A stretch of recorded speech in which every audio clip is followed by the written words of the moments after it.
welcome to Consultant's Corner. I'm Rebecca Brizi. This is my corner. I am a consultant. 40 hours is enough. I quote Jason Fried, the CEO of Basecamp. I thought of this earlier this week at a networking event in which a small group of people were talking about the number of hours they work per week, which seemed to quickly become a race to the bottom, or the top, the highest number. The first person says something about tired of working 55-hour weeks, and so the next person has to say 55, huh, I'd love to get down to 55 for my 65. And then the next person says, well, I'm stuck on 80 right now. And I don't know if this had kept going, maybe we'd get to the point where we were all working 2,000 hours per week. Who needs accurate math when you have a point to prove? And I guess that point was, I work so much. I get it. I get that there is pressure to show that we are constantly vested in our businesses and giving it maximum priority and working hard. I get that that pressure does exist and that it is difficult to stand in front of a group of business people and say, I work less than you. That's hard. That doesn't come naturally to anybody. But what is up with glorifying the fact that we have nothing in our lives other than work and that we are tired and stressed about it? When did we make that the measure of our worth? As Jason Fried said,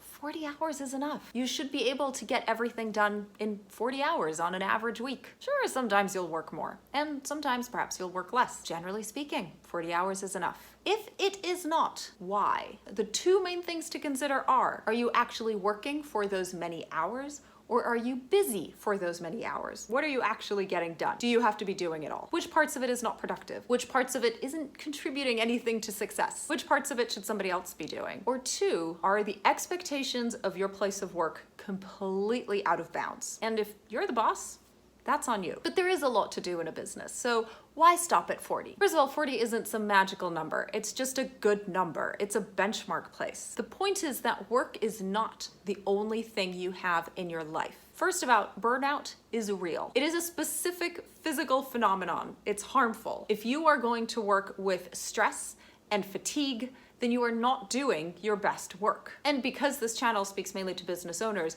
it's something you want your employees to avoid. Second, because we do need to stretch our brains with new tasks. Doing the same thing only all the time doesn't make you any better at that thing, and in fact risks making you worse at that thing because you fall into rote action. Whereas having other interests and doing other things with both your physical and mental energy make you more creative for all the things that you do, including work. I remember an interview with the tennis player Martina Navratilova, one of the tennis players I most admire, in which she talks about how at some point she started playing basketball and how that made her so much better at tennis. The same is true for your brain. Using your brain elsewhere is good. And finally, and actually the starting point, you have other obligations towards family, towards loved ones, towards yourself. You have a home. You need to cook every now and then. You need to clean. You need to maintain your home. You have family, whether it's a spouse, whether it's children, whether it's parents, whether it's siblings. You have a community that you're part of. You have friends. And if you want them to continue being your friends,